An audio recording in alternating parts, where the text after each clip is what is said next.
Welcome to the program. This is the Ecomodernist channel live. I'm here with Chris Bergen, Gabe Bignetti, and our special guest. Theis Beckers is the chairman of the E-LISA Foundation, a nuclear energy advocacy group in the Netherlands. He is an author and filmmaker with a degree in information technology. He wrote Climate Zero Hour, The Non-Solutions Project, Science a la carte, and Highway to Dystopia. The Non-Solutions Project, Science a la carte, and Highway to Dystopia. His YouTube channel is Theis the Atomic Jedi. He lives in Gleen in the Netherlands. Welcome to the program, Theis. Hi, I'm very glad to be back again. Sideways. But enough of that. I mean, if you look at what we've been doing, so the ELISA Foundation right now it exists 4 years and 7 months. So we're trying to become 5 years old. Basically, what we do is we do pro bono and pro day lobbying in the Netherlands, right? So we work all the political parties, all the politicians that want to do anything with nuclear, but they don't feel like they have enough knowledge or they don't know where to begin. So basically, what we do is we write plans for these people. We help them, get set up, understand what is going on in the nuclear world. We take it from the most basic stuff, from explaining how a nuclear reactor works, all the way up to how to shape policy in order to get started with SMRs, for instance. We also helped shape policy in the Netherlands. So currently we are planning 4 large nuclear reactors. So we are in contact with the largest political party. Well, the impetus for inviting me was Spain. Yes. And yeah, and Spain is pretty much the canary in the coal mine right now, because Spain is a lot further down this transition path than a lot of other countries are, like the Netherlands, like Germany, like Denmark, right? Countries who really invested a lot in offshore wind and onshore wind and in solar. Spain, they are lucky. I mean, the closer you get to that equator, the better your solar irradiance is. Plus, they have totally different weather patterns, less cloud cover, all that kind of stuff. So basically, what they thought was, well, we have many coal and gas plants that they had, but I do know that they chose to close 11 gigawatts of natural gas and coal plants. And they did this because they thought that they were adding so much renewables. At one point, they wouldn't need them anymore, right? The trouble with these electricity grids is that the first thing that you always need to do is balance demand with power production, right? You need to meet that demand. Without that demand, you can't put more power onto the grid as that there is demand. If you do that, you basically blow your grid up. Then there's a problem with voltage control. You need to stay within a reasonable degree of separation between what your voltage is. So we're talking, for instance, about consumer voltage in Europe is 230 volts. Obviously, you have your transmission network, you have your distribution network. The voltages in those networks are different because you step down as you go towards your consumers. And this is probably the most important bit of this whole parlor trick that we're pulling every day all around the world, is that you need to keep the frequency within a certain range. And in Europe it's 50 hertz, right? So what you get is you get alternating current, so the polarity reverses 50 times every second, right? That's what it does. It's 50 hertz. So what happened in Spain is this: they have a merit order based market, which basically means that if you're the most expensive producer of electricity, your marginal costs are the highest because you need to buy coal or you need to buy gas, and you have a load of people that work in your plant, which add to the marginal costs. uh, you're expected to shut down first if there is too much supply, right? So they're being curtailed first. So first you get your coal plant, then you get your gas plants, then your nuclear plants get curtailed, then you get wind and then solar. That's basically how it goes. There's also some space for hydro in there, especially in Spain. They do have a little hydro. So what happens is you already close 11 gigawatts of firm generating power with large turbines generators. And you have this merit order system which pushes all the rest of the gas, you know, out of operation because there's so much solar in the system.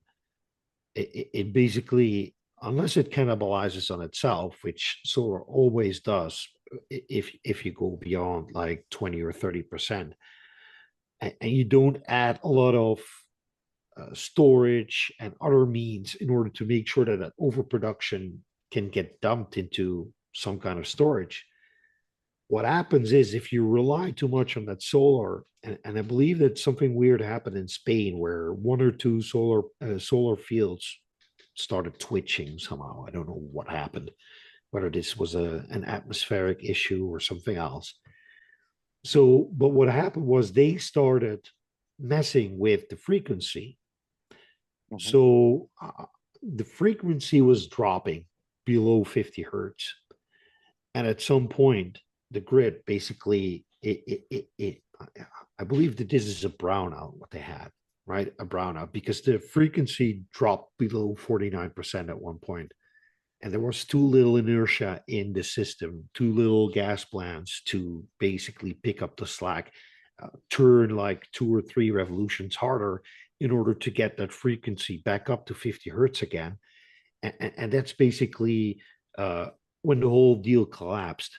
And the interesting bit is that what you can see in the graphs is that at some point they also had an interconnect with France. You don't have a lot of interconnection power, right? I mean, there's the Pyrenees, so you only have 2 or 3 places where you can actually get an electricity line through those mountains into Spain in order to, uh, give them some electricity whenever they are short.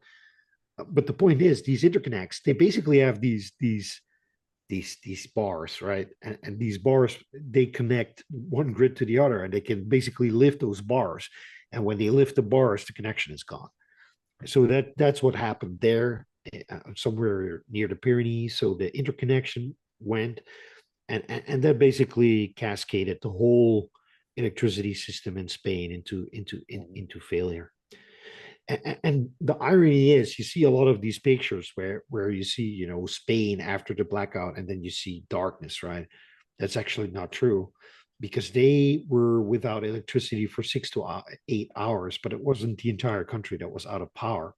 So what they did was they actually managed to start, getting parts of the grid back up online within 2 or 3 hours. But before the entirety of Spain was reconnected, I believe that it took 8 or 9 hours in total. And it was still day when it happened. So the lights were on and not at night again. But the trouble is, and this is what many people don't realize, when you get a blackout like this, it hurts. It hurts a lot of people. I mean, hospitals, they some hospitals have their own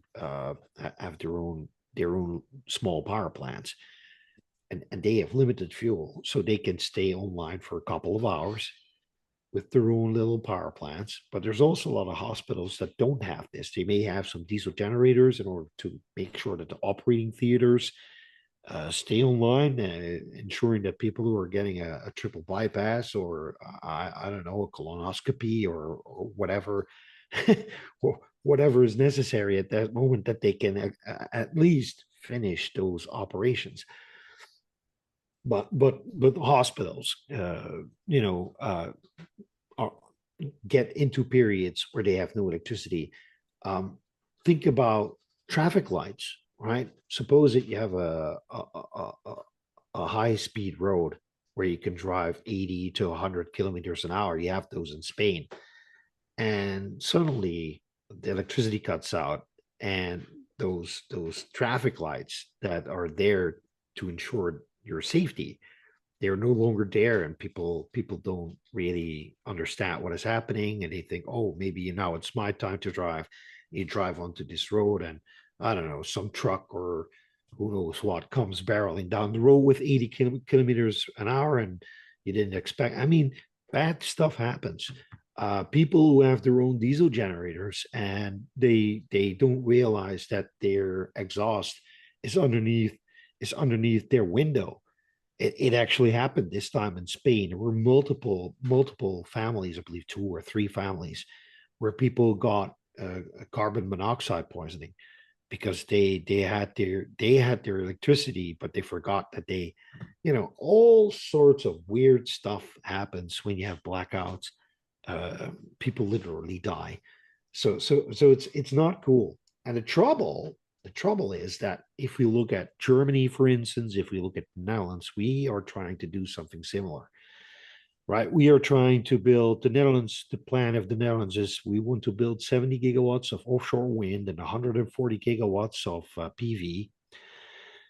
And what people don't realize is that if you depend on so much renewables, like we are planning to do, this has to happen, and you're down. Your luck is up. Germany, they just had the wake up call. Unfortunately, they're not restarting their nuclear power plants. They did announce that they are no longer going to oppose whatever France is doing with their nuclear power plants.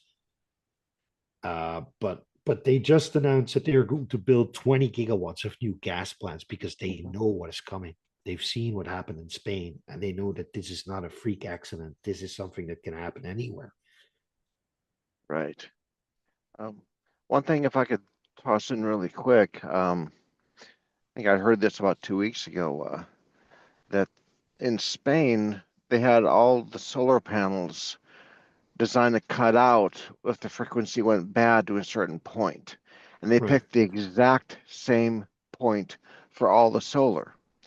So when you had the fluctuation on the grid, suddenly most, possibly a majority of the solar cut out together, so that even though they Right. had poor inertia onto the grid, all that inertia was suddenly gone from solar.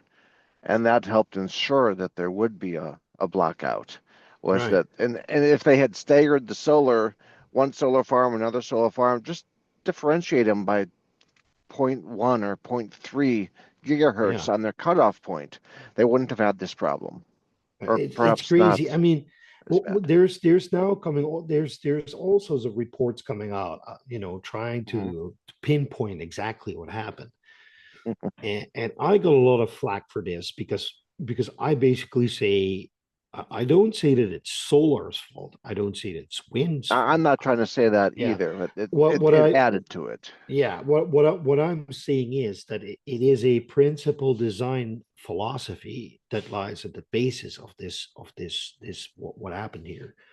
If you think that you can, even though your electricity demand isn't dropping, if you think that you can demolish 11 gigawatts of firm generating power and leave it up to wind and solar and a handful of other gas plants. I mean, what you're basically doing is you're inviting trouble.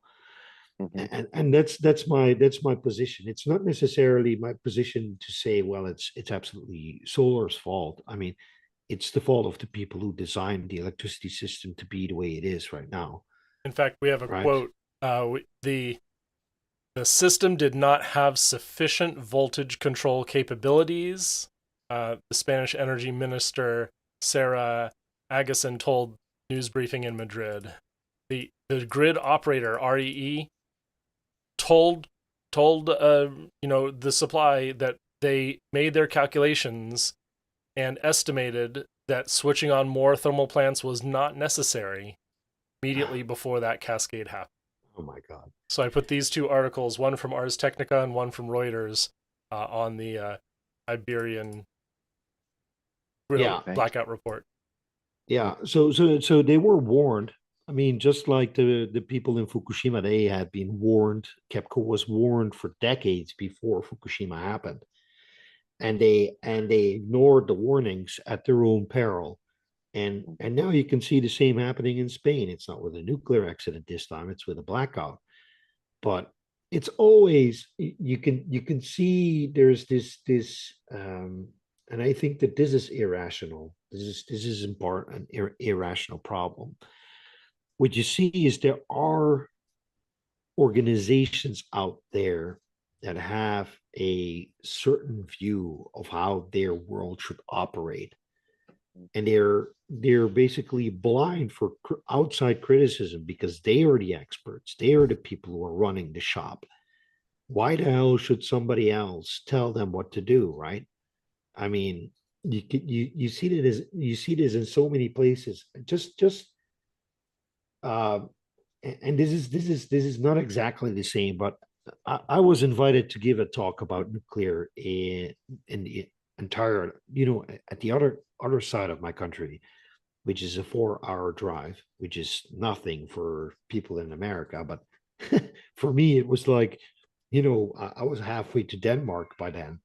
Um, and I was given 7 minutes to present why I believe that a system where, if we take it from a power production standpoint, how much capacity is installed, that if you do a 45% nuclear, 55% renewable grid, right?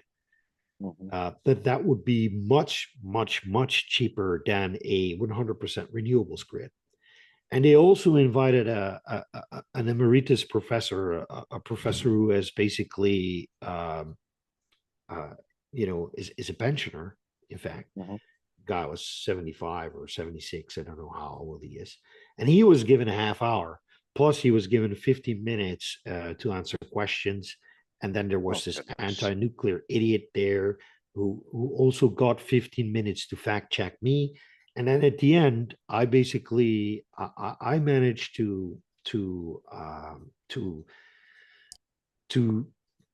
the people who organized it. They wanted to basically, they had to invite me because they were getting money to organize this thing from the local municipality, and the local municipality demanded that they invited someone who was pro-nuclear. And I basically said, I'm only coming if I can answer the last three questions of the evening, Mhm. right? Because I'm going to be drowned out by these guys. And I got the last three questions, and then during those last three questions, I basically showed this professor what I was made of. And then at the end, when everybody was going home, he walked up to me and he said, "Listen, dude, you really need to stop this because I've got some real problems with what you're saying." He said, "You're anti-wind and anti-solar, and your claim that you don't need as much transmission and distribution hardware in your system is simply untrue." And he said, "Listen, nuclear power plants SMRs are never going to be realized before 2045." And the only thing that I told him was, "Listen, I've never met you before, but," and this guy is basically, he's a professor, or he used to be a professor in energy transitions, right? So these are people who really have their own world that they live in. Think about Mark C. Jacobson, right? The 4 books that I wrote were basically trying to tell people why Mark C. Jacobson's story is untrue and even And dangerous. Amory Lovins, yes. And Amory Rollins, right? So this is basically the Mark C. Jacobson of the Netherlands. And then I said, "Listen, you're way out of line here." I said, "Listen, I help not just politicians connect with the nuclear industry, but I actually help write policy to make these things happen in the Netherlands. And I know that we can realize an SMR in the Netherlands by 2032, maybe 2033.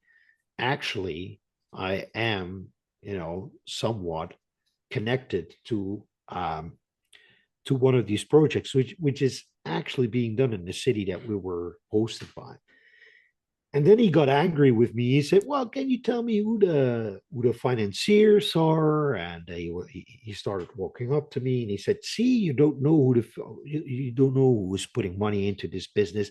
I happen to know the guy who, is doing this project, and he has no money and all that kind of stuff." And I was like, "Listen, I know that you have a vested interest in your renewable plan, and you're making your tour through the country, telling everybody that nuclear can't, be realized in 20 years.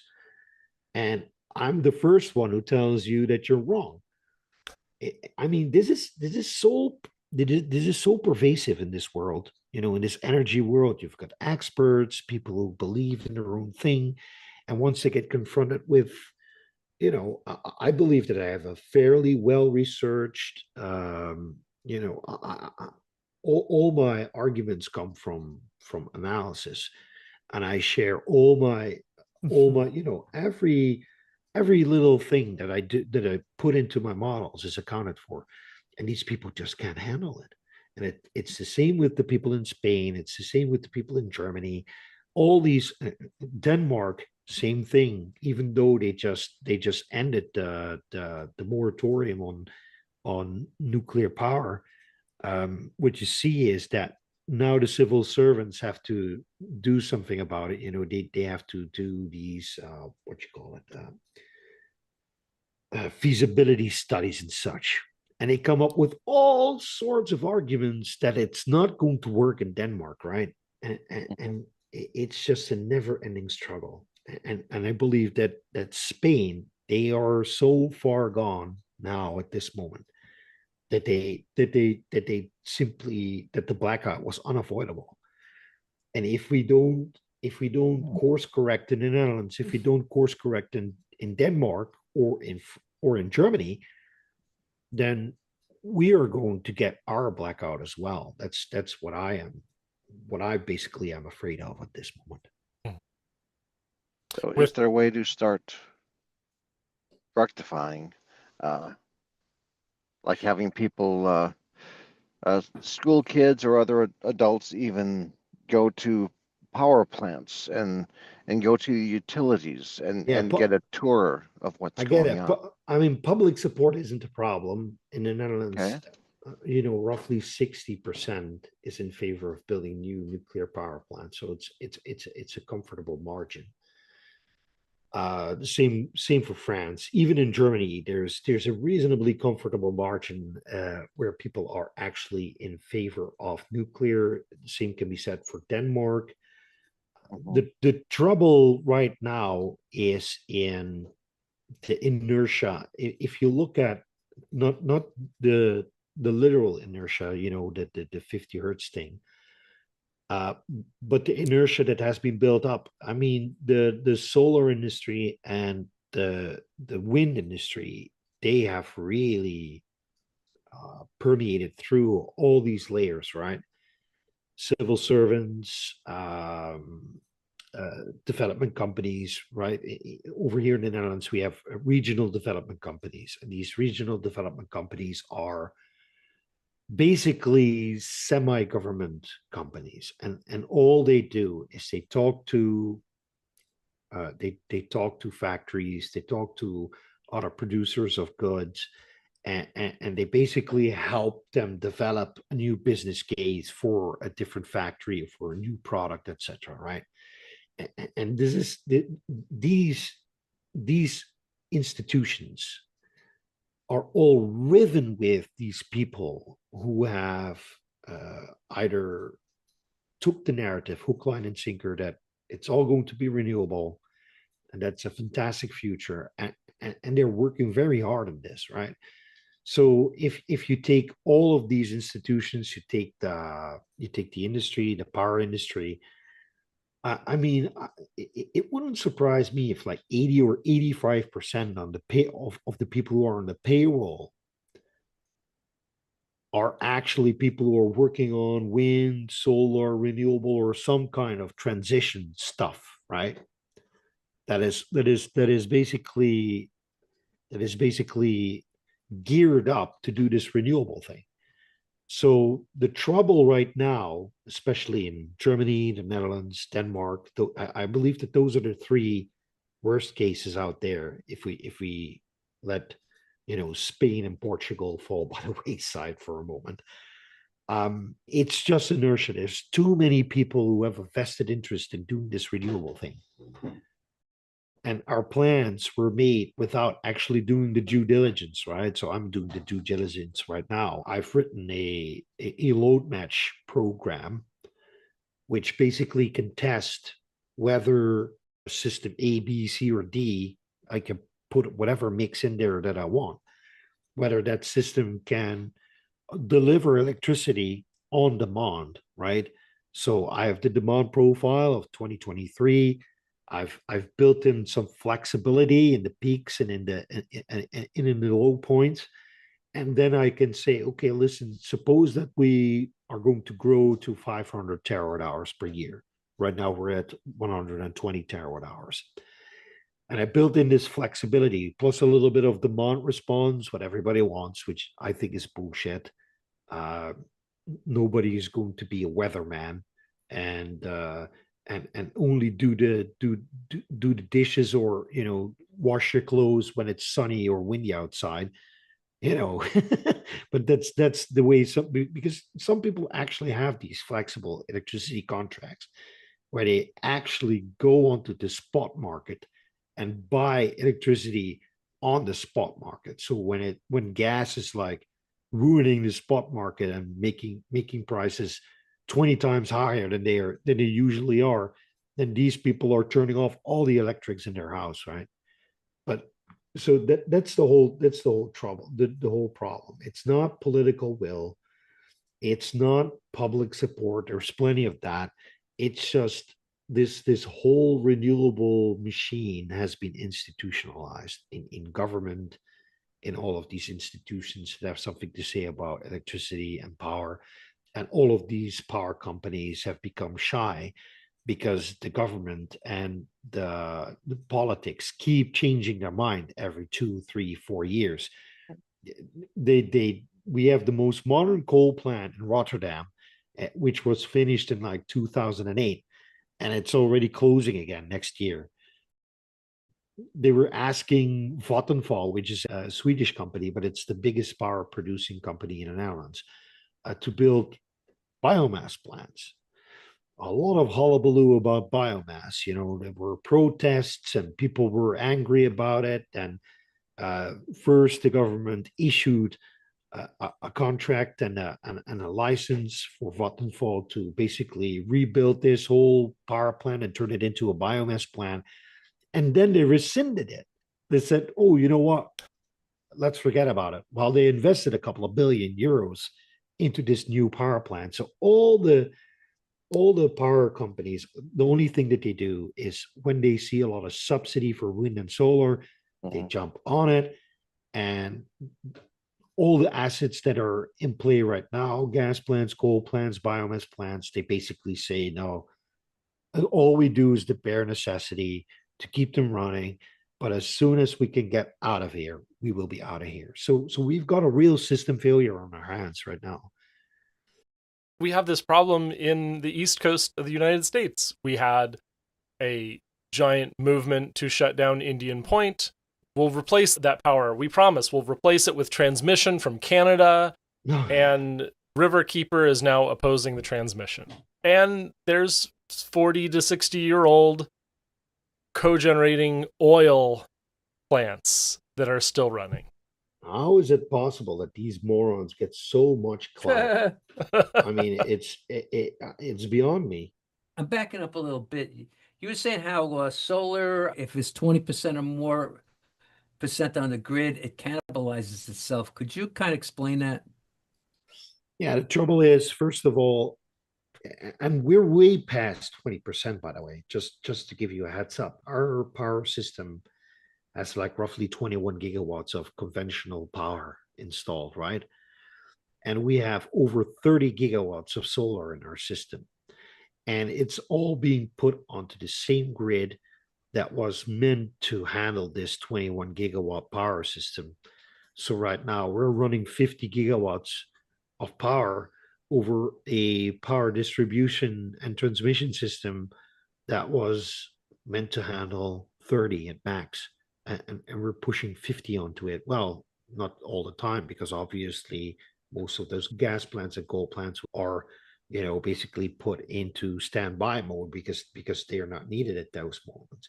So what happens is, for solar to matter, for any power technology to really matter in the context of a country like the Netherlands, for instance, you really need to jack up the capacity that you install, right? So we're at 30 gigawatts right now. We need to get to 140. What people don't realize is that, first of all, if you do 140 gigawatts of capacity, you also need to have 140 gigawatts of demand somehow. The maximum demand in the Netherlands has not reached 22 or 23 gigawatts yet. So we could still do with our coal and gas plants at this moment. We need a little juice from Germany or from UK or from Denmark or Sweden. And that's how we could run our system. However, we want to do solar. Everybody knows that solar at higher latitudes performs worse because the angle at which the sun hits those panels becomes ever more oblique, and the more oblique you get, basically the less photons this panel captures, and that's what makes it less efficient. So you need to install more and even more and even more.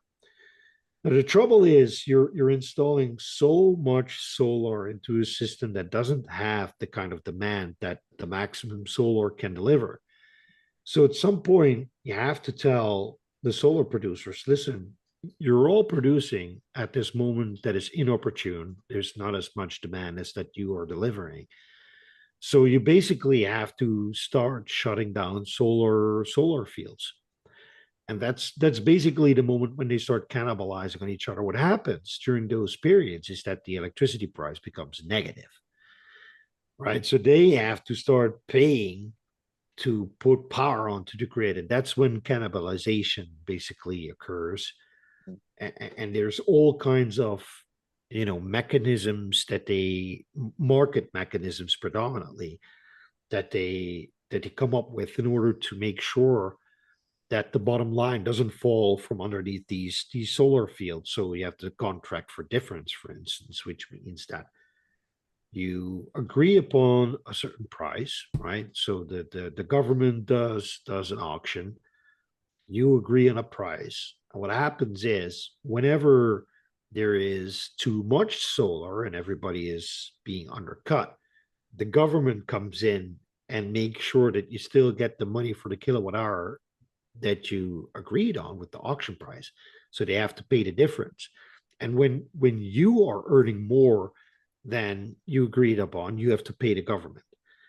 Now, it's far from a perfect system, and we are currently trying to lobby to get a capacity market in the Netherlands. So capacity market works the other way around.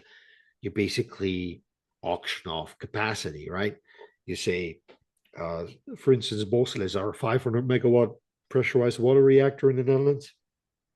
Has last year it had a capacity factor of 93%. So they can go into the capacity market and say, listen, we're pretty certain that we can deliver this power next week when it's needed. So, pay us to be, able to produce that power at that moment. I believe that the UK has a capacity market and France has a capacity market. It's just a complete different approach to how to sell electricity and how to ensure that that power is produced when you need it. And the whole trouble with solar and wind is that they produce whenever there is wind and whenever there is sun. And it just doesn't match what we're doing as a society. That's the whole problem. There's a fundamental mismatch between production and demand. Do you think that eliminating subsidies or at least putting a cap on, kind of like a negative cap on subsidies where the price drops below a penny, that it would stop the subsidy? Would that would that I'm make much of a difference? Yeah, I mean the trouble at this moment is that this CFD thing is also seen as a subsidy, because it guarantees revenue, right? That's the Right. point. It guarantees Yeah. revenue. Yeah. Well, If they're asked to shut down, we'll pay you for what you're not making because you wouldn't have made it otherwise. it even get worse. If you look at the UK, for instance, they had to pay 2 billion last year, 2 billion to pay to owners of windmills to have them shut their windmills down. I mean, at some point, I always call it junk, right? You add so much junk into the system, and you have to pay these people to make sure that the junk doesn't keep sloshing into this bucket that we have, because you get this whole mess if you don't stop it, and that's what we're doing right now. And the whole subsidy thing as well, it's perverse, right? It's a perverse incentive. It doesn't it doesn't it so the trouble is, we live in a liberal society in the Netherlands. It's not the same liberal as in the United States. The liberal society in the Netherlands means that you get the free market, and he who gets to produce the cheapest and best product wins the market, right? That's basically what classical liberalism means. If you're the cheapest and you're the best, everybody buys your stuff, and others, they get an incentive to become cheaper and better than the one who has cornered the market at that moment, right? That's how competition works. That's the kind of liberalism that we have in the Netherlands. But the trouble Sounds like is that, capitalism. yeah, it is capitalism. We used to have the first what do you call it? You have Wall Street. What do they trade there? Stocks. Stock The market. first the first stock in the world was a Dutch stock. It was from Oh, the bulbs, yeah, tulip bulbs. the East India Company. The East India Company issued the first stock in the whole world. So Okay. we Dutch, we invented capitalism to some degree. But the trouble is, with all these subsidies, what you're doing is you're basically skewing the market, right? You're no longer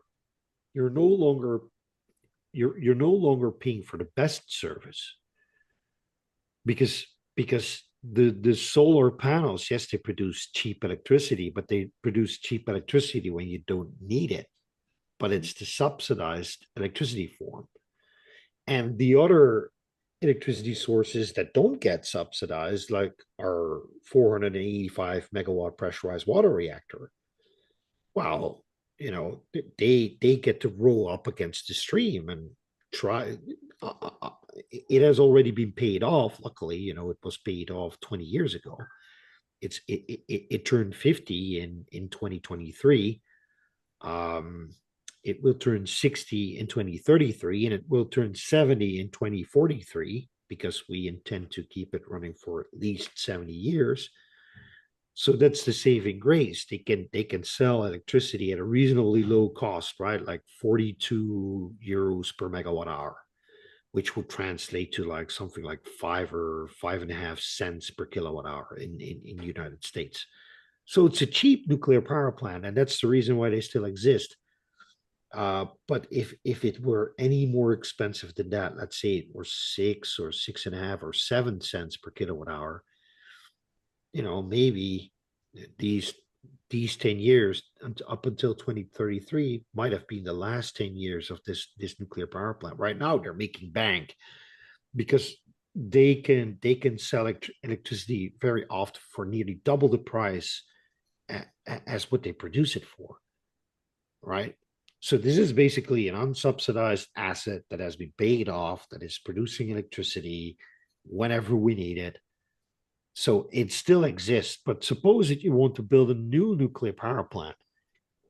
Yeah, that's a serious problem. That's the reason why the government of the Netherlands says, well, we need to do this because if we don't do it, there's no private company who's willing to fork up 20 or 25 billion for a two plant power plant.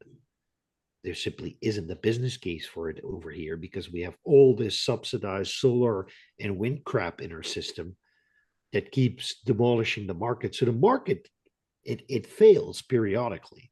You know, I think that a market fails whenever there's so much product on the market that nobody wants to buy, nobody has use for. Basically, that's market failure. And it's occurring each month that we have situations where the market price turns negative for electricity. It's unsustainable. What you see happening in Europe right now, you see it happening in Denmark, you see it happening in the UK, in the Netherlands. There's a lot for, I believe it's 1.2 gigawatts of wind power. And you can and it's getting auctioned off. Nobody's bidding at this moment. Nobody's bidding because the whole market is already collapsing regularly on a regular basis. So everybody who's, all those people who came to the market first and capitalized that first 10-20% of the market with their solar panels, they were having a field day, because they had their subsidized panels. They got money, they got paid no matter what was happening in the market. But right now, when you have to install your stuff in this same market and you see that the bottom falls out from underneath your business case, let's say that it is 10 or 12% of the time that you can actually produce some electricity. Well, it undercuts your business case. So they basically are saying, I'm not going to do this anymore. So nobody's willing. They're still building windmills. The windmills that are currently being built were auctioned off several years ago.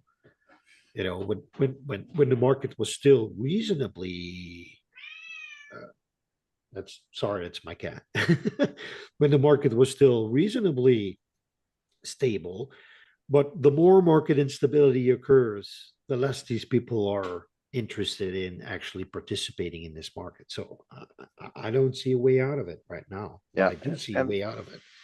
And with grid stability, market stability, do we know what a good, fair, stable price would be since we have so many subsidies for over a decade now? Do we know what that affordable, stable price should be even? Well, over here, we've gotten used to very high electricity prices, right? I mean, I'm paying 27 cents per kilowatt hour. There we go. Seattle, which is mostly hydro, is 13.9 cents per kilowatt. And that's consumer price. Yeah. I mean, we pay at least 3 times that. So what you see, and this is happening every month, for instance, in the port of Rotterdam, 5 big companies say, "Listen, we're going to go belly up if we don't stop this operation here." Gunvor basically said, which happened not last month but the month before, we're going to stop all production in Rotterdam, and that's a big deal. I mean, if you have 5 refineries and one of them says, sayonara, we're out of here because the electricity cost is too high, the CO2 tax is too high, and we have to pay our people. So the question is relevant. At which point does power become conducive to economic activity again? And in the Netherlands, what we're trying to do with these SMR developers is basically we're going to co-locate SMRs near big factories, and we're basically keeping them off the grid. We're going to tie from the transformer that's next to the nuclear power plant. We're going to run a line 150 kilovolts or 200 kilovolts, 220 kilovolts. I believe we have 150, 220, and 380. So 150 or 220 to data center or to a steel mill or to a paper factory, right? That's the only way at this moment how we can keep some industry going. So, but the trouble is, and this is something that most people don't realize, the most expensive generator in the Netherlands generates electricity at like 7 cents per kilowatt hour, right? That's the most expensive one, 7 cents per kilowatt hour. And we're paying near 30, which tells you that there's ballast there, 23 cents of ballast. And a portion of this ballast is the cost for the offshore grid, which is more than 1 billion per gigawatt. Then we have the electrification ballast, because everyone here in the Netherlands is electrifying whatever they do in home. We're no longer heating with gas, we're heating with heat pumps. We're no longer cooking with gas, we're cooking with electrical furnaces. Well, I've got 3 PCs in my home. I've got 4 PCs in my home. I've got 2 kids. People are, buying Teslas and whatever electrical car that they can get their hands on. So we've got a huge contingent of the Dutch people who are electrifying, which means that we are getting congested from 2 sides. We're getting congested in the supply side, where we have 50 gigawatts of power in a transmission network that can handle 30 at most. And we also have a lot of, we've got increasing electricity demand in houses and factories and businesses that need 1.5 times, or maybe even 2 times, or even 3 times as much power as they used to use. So the expansion of that grid expansion, not just for the added capacity, but also for increasing the capacity of the user interface, basically, that is adding to all this cost. And then there's taxes, obviously tax revenue in there. So I believe that 1/3 of our bill is like production cost. 1/3 of our bill is surcharges for new electricity transmission lines, transformers, offshore grid, onshore grid, right? That's 1/3. And then you've got 1/3 taxes. So, I mean, it doesn't really matter how expensive any new plant is anymore. It can be 10 cents per kilowatt hour. Let's take the new X300 that is being built at Darlington for 20 billion Canadian dollars, right? 4 units, 1,200 megawatts in total. I mean, if I put those figures into my LCOE calculator, it gives me at an investment rate of 6%. So if we would pay 6% interest and such, then it would give me a levelized cost of electricity of 87 euros per megawatt hour. So 8.7 cents per kilowatt hour, which is entirely doable. So I get that a lot of people think that 20 billion for 4 SMRs is eye-wateringly expensive. But if you live in the Netherlands, $20 billion for 4 SMRs is not that much, really. And that's a significant problem. That's a significant problem, because once you get used to that kind of pricing, your industry is going to wither on the vine. Stuff in the Netherlands is expensive. So for us, making stuff sustainable again, making sure that our industry isn't going to run away, is going to take a hell of a job. Yeah. It's a whole other thing as in America, where, with all due respect, your threshold is a lot lower. Yeah. Why don't we let you talk about what is happening next for yourself personally, for the ELISA Foundation, for energy stability in Europe? What is the top thing that you want to close this out with? We are trying a bottom-up approach, where we try to find the municipalities that want nuclear. So we have developed a plan for these municipalities on how they can actually do policy work in order to work towards that goal. Together with the people from Rotterdam, if we can manage at least to keep the government going with these large nuclear power plants, but also if we can get SMR development in Rotterdam, that's our crowning victory, if we can manage that. And we're working in 4 other municipalities at this moment, just for SMRs. which is looking very good at this moment. Excellent. So I'm very happy with that. Thank you very much for showing up for us today, Yeah. Theis Beckers. That has been the Ecomodernist channel live. You can watch us every Sunday, 10 a.m. Pacific, 1 p.m. Eastern Time, right here on YouTube at Ecomodernist1. That's at Ecomodernist1 or the Ecomodernist channel. You can find us on Facebook at the Ecomodernist Society of North America.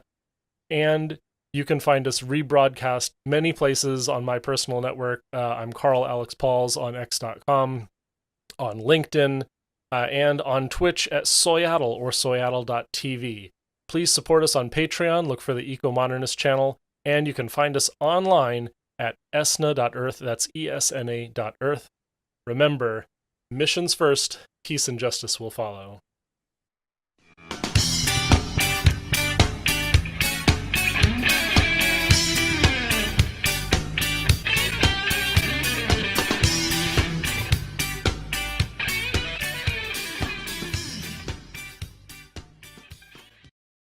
Please subscribe to us on YouTube, Ecomodernist channel. Also to subscribe to us on Twitter and Facebook, Ecomodernist Society of North America.